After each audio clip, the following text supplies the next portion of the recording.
Quantas vezes você já se pegou adiando uma tarefa importante, mesmo sabendo que deveria estar fazendo ela? E quantas vezes isso te deixou frustrado e decepcionado consigo mesmo? Se você se identificou, não fique triste porque você não está sozinho.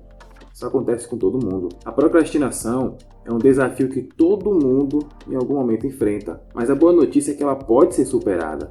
E você pode superar isso. Hoje vou falar sobre 3 passos simples que vão te ajudar a superar a procrastinação e retomar o controle da sua produtividade. Falar de procrastinação não é falar sobre preguiça ou falta de vontade simplesmente. Vai muito além. Vai a fatores emocionais, como medo de fracasso, perfeccionismo ou até falta de clareza do que precisa ser feito. Com as estratégias certas, você pode transformar esse hábito e começar a agir de forma mais consciente. Passo 1. Entenda o porquê de sua procrastinação. O primeiro passo para vencer a procrastinação é entender por que você está procrastinando. Muitas vezes, adiamos tarefas porque elas nos causam desconforto emocional. Pode ser medo de falhar, medo de sucesso, perfeccionismo ou até falta de interesse. Por exemplo, se você está adiando um projeto no trabalho, pergunte-se: eu estou com medo de não fazer um bom trabalho? Será que estou sobrecarregado e não sei por onde começar? Identificar a raiz do problema é essencial. Aqui vai uma dica prática. Faça uma lista de tarefas que você tem procrastinado e ao lado de cada uma, escreva o motivo pelo qual você acha que está adiando. Esse exercício simples vai te ajudar a ganhar clareza, porque ao mesmo tempo que você vai entender o que exatamente você precisa ser feito, você vai perceber qual é o problema que está afetando você e vai conseguir atacá-lo com mais clareza, se livrando do problema e ganhando muito mais tempo e precisão na maneira como você lida com a sua procrastinação. Passo 2. Divida as tarefas em partes menores. Um dos principais motivos para a procrastinação é que as tarefas parecem grandes demais e muito complexas, causando aquele medo, pânico, a expectativa imensa ao redor de uma coisa que às vezes é muito pequena. E mesmo quando ela é grande, dividi-la em pedaços menores que você pode ir fazendo no decorrer do tempo vai te ajudar a ver que você pode sim fazer.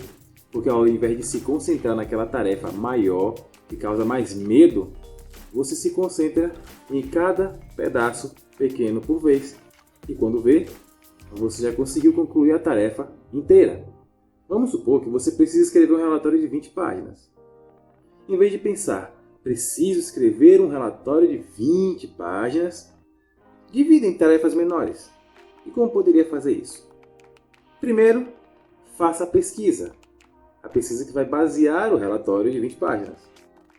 Segundo passo, elabore os tópicos principais. De que forma vai ficar dividido o relatório? Isso você pode chamar de esqueleto, que é a estrutura básica do relatório.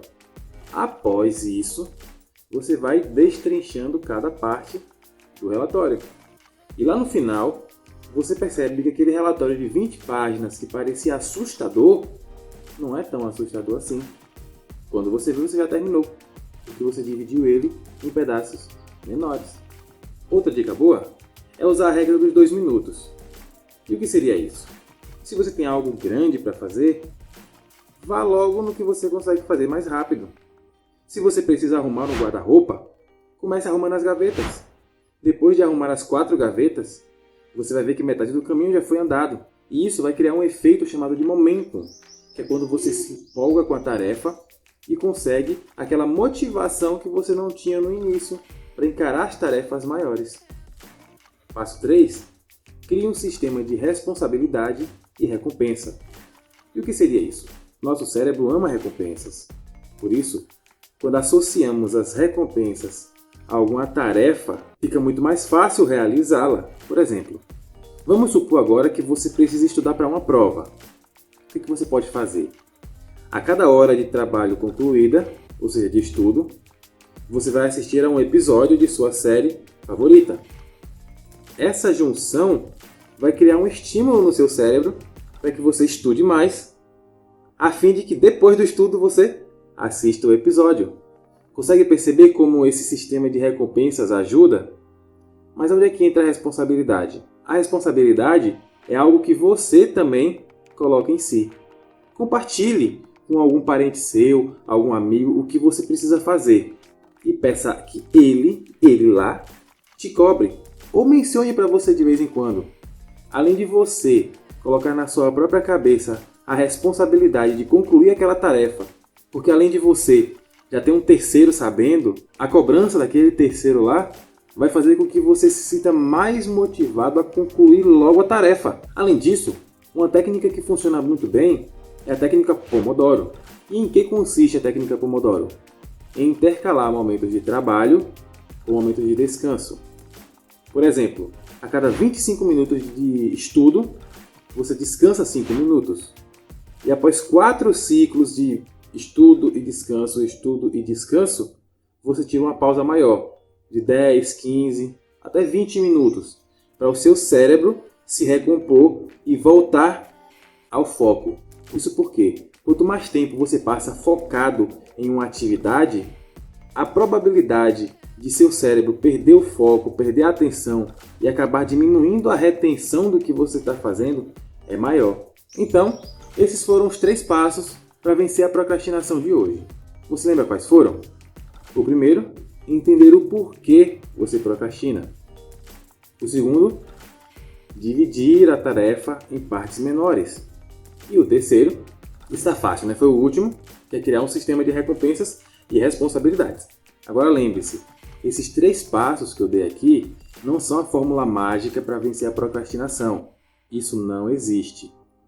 Para vencer a procrastinação, você tem que praticar. A vitória sobre a procrastinação é o resultado final de um processo, onde você tem que praticar as coisas que você aprendeu aqui e outras coisas que você aprende por aí, e só no final do processo você vai conseguir realmente se livrar.